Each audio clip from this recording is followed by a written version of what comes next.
Shalom saudara-saudara. Selamat datang di animasi drawing narasi moderasi. Bersama saya, Pendeta Yosepina Embong Gaminanga, penyuluh agama Kristen Kabupaten Mamasa, Sulawesi Barat, mempersembahkan tips mencegah konflik antar umat beragama dalam perspektif iman Kristen.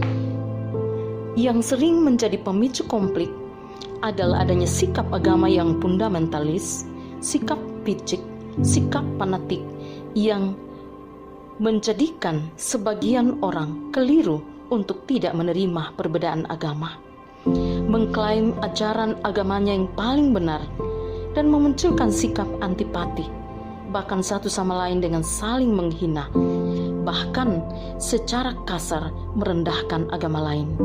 Demikian juga adanya perlakuan masyarakat tertentu yang mengatasnamakan agama yang tidak mengayomi.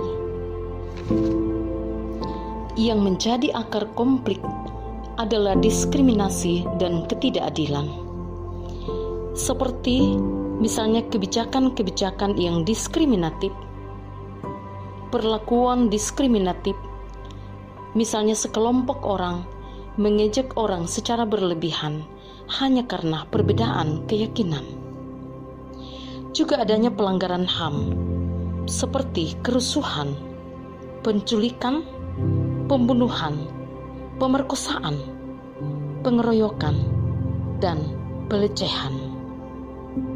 Kemajemukan atau pluralisme memiliki potensi konflik sosial jika tidak diatasi atau diantisipasi dengan segera, maka akan dapat meruntuhkan sendi-sendi dalam kehidupan sosial karena adanya akselerator konflik. Demikian pula keberagaman yang dilandasi egoisme dan eksklusif kerap menjadi akar konflik, terlebih ujaran kebencian atas nama agama, ujaran kebencian atas nama suku, dan atau ras atau golongan tertentu. Bahkan berbagai aksi-aksi intoleransi terjadi. Karena itu yang menjadi faktor konflik adalah adanya sikap fundamentalis, kedua diskriminasi dan ketidakadilan, yang ketiga isu rasial dan isu agama. Tips mencegah konflik antar umat beragama dalam perspektif iman Kristen. Yang pertama, berdoa. Doa adalah sesuatu yang sangat penting karena doa adalah kekuatan terdahsyat untuk menyelesaikan segala persoalan. Karena itu berdoa menyerahkan segala persoalan yang terjadi di dalam tangan Tuhan, karena biarlah Tuhan yang bekerja dan umat Kristen hanyalah mengambil bagiannya, yaitu hidup dalam ketaatan dan melakukan ajaran firman Tuhan dengan baik dan benar. Yang kedua, mengendalikan diri. Kolose 3 ayat 13 berbunyi, "Sabarlah kamu seorang terhadap yang lain, dan ampunilah seorang akan yang lain. Sama seperti Tuhan telah mengampuni kamu, perbuat jugalah demikian. Janganlah membalas kejahatan dengan kejahatan, atau caci maki dengan caci maki. Sebaliknya, hendaklah kamu memberkati." 1 Petrus 3 ayat 9. Yang ketiga, mengasihi.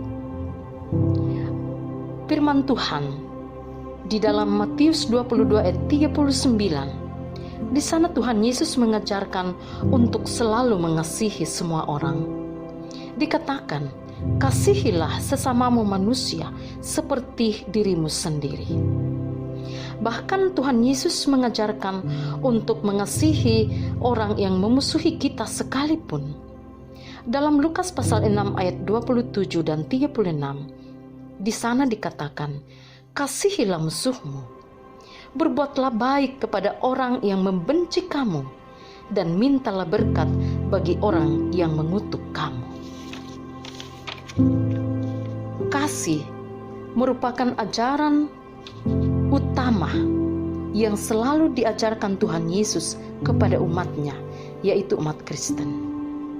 Mengasihi merupakan suatu hal yang sudah mencakup untuk selalu menghargai dan menghormati kepercayaan umat beragama lain dan tidak saling membeda-bedakan, termasuk menghargai menggunakan media sosial secara bijak atas dasar kasih. Yang berikut juga karena kasih, maka tidak menyinggung atau menyakiti orang lain. Kemudian menghilangkan prasangka buruk terhadap orang lain. Dan yang terakhir adalah menjalin hubungan dengan melakukan kegiatan positif secara bersama-sama. Galatia pasal 5 ayat 12, di sana firman Tuhan berkata, "Bertolong-tolonganlah menanggung bebanmu. Demikianlah kamu memenuhi hukum Kristus." Demikianlah materi ini dengan tema tips mencegah konflik antar umat beragama dalam perspektif iman Kristen. Semoga bermanfaat bagi semua, dan semoga damai sejahtera Allah yang melampaui akal dan pikiran manusia terus memampukan kita mencegah konflik, sehingga kita selalu hidup dalam persaudaraan yang rukun, sebagaimana firman Tuhan dalam Mazmur 133 demikian. Sungguh alangkah baiknya dan indahnya apabila diam bersama-sama dengan rukun, sebab kesanalah Tuhan mencurahkan berkat kehidupan untuk selama-lamanya. Terima kasih.